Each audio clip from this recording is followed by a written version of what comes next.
Hey, thanks for coming to 1500ESPN.com. I'm Derek Wetmore. I'm going to share with you my 5 thoughts from Monday's Twins loss to the Kansas City Royals. Trevor May made his season debut. It was the first game he pitched this year because he was scheduled to start for Rochester on Saturday. But, of course, with Ricky Nolasco's injury, the Twins needed another pitcher. Trevor May got the call, and he made the start Monday in the Twins' home opener. A disappointing game all around for the Twins, and I think May's included in that. Now, don't get me wrong. I thought Trevor May actually pitched fairly well, but his final line left something to be desired.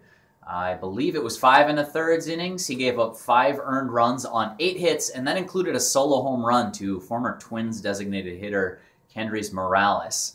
Not exactly the outing Trevor May was looking for to start a season after a fairly good spring training that I thought maybe could have had him on the Twins from opening day. But instead, he gets called as an injury replacement for Ricky Nolasco.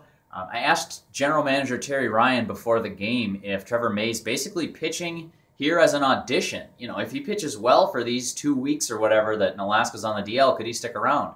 Ryan said absolutely. I don't know if that's in the cards. These are my words, not Ryan's. I don't know if that's in the cards exactly for May, but despite his 5 earned runs and sort of ugly pitching line, I don't think he really did anything to hurt himself on Monday. Thought number 2, the Royals, who we saw trek all the way to the World Series and come within 90 feet of tying up Game 7 and having a chance to win the dang thing, showed one of the reasons anyway why they made it that far in October. Their outfield defense, once again, was strong, as it was all of last year, really, and all throughout the postseason. There was one inning specifically where I thought they made 2 catches that I said, whoa, I'm not sure every team necessarily makes those plays. Alex Rios made a nice catch on a ball Brian Dozier hit to right field. And one batter later, Joe Mauer lifts a sinking line drive to left field. And for my money, one of the best left fielders in baseball, Alex Gordon, made a nice sliding catch. And just like that, 2 balls hit in play that maybe could have been dangerous, go for outs, and the Royals are out of the inning. The Twins then didn't pick up a base runner because of that great outfield defense.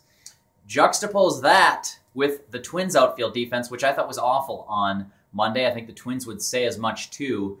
Torii Hunter didn't get to a ball hit over his head in right field and then missed a cutoff man, throwing back into second base, which allowed a run to score from first. I don't know if it was Danny Santana's fault at the cutoff where he was lined up, or if it was Torii Hunter's fault for throwing to the base. Torii Hunter did jump on the grenade after the game. He said, totally my fault.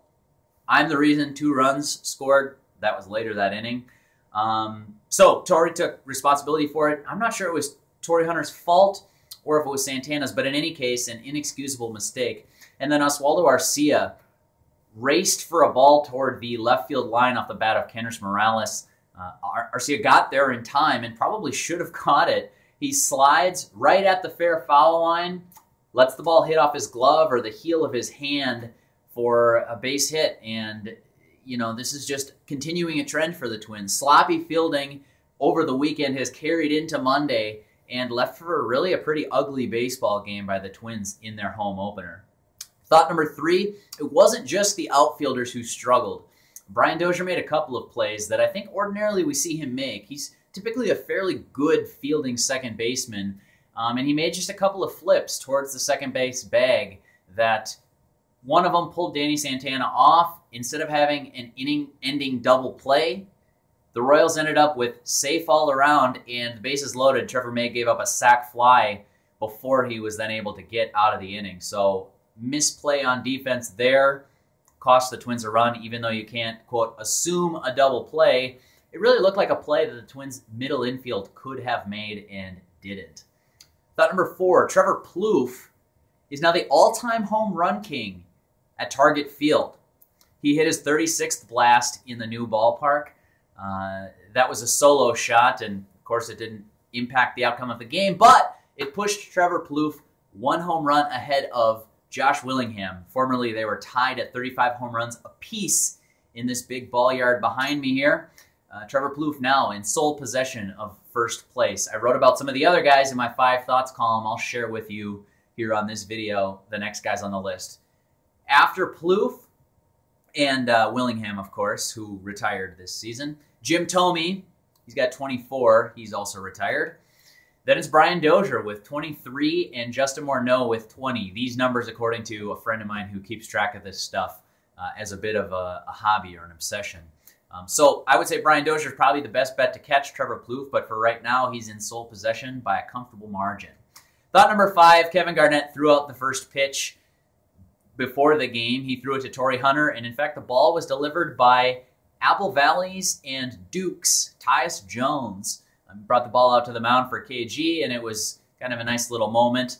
If I were a cheap shot artist, I would say that Kevin Garnett has now officially done more for the Twins in the past month than he has for the Timberwolves, but I am not a cheap shot artist, so I will avoid that one for this video. That'll do it for these 5 thoughts. Thanks for coming to the website. Check out a couple of columns on 1500ESPN.com. My suggestions are, of course, my 5 thoughts column. I'd like you to read that. But Judd Zulgad wrote a piece, just kind of general overview of sort of the queasy feeling that the home opener gave you this year. And then Phil Mackey has a great piece where he dives into the pitching acquisitions the Twins have made the last 5 seasons and deems basically they're pretty awful at going outside of the organization to find pitching help. Until the next video, just keep checking our Twins page. I would recommend bookmarking that this season, actually. Both Judd, Phil, myself, we're going to be cranking out content, not only opinion and analysis columns, but also these videos and the Touch 'Em All podcast. So plenty of stuff to find on the Twins on the website. Until next time, I'm Derek Wetmore. Thank you for watching, and I'll catch you next time.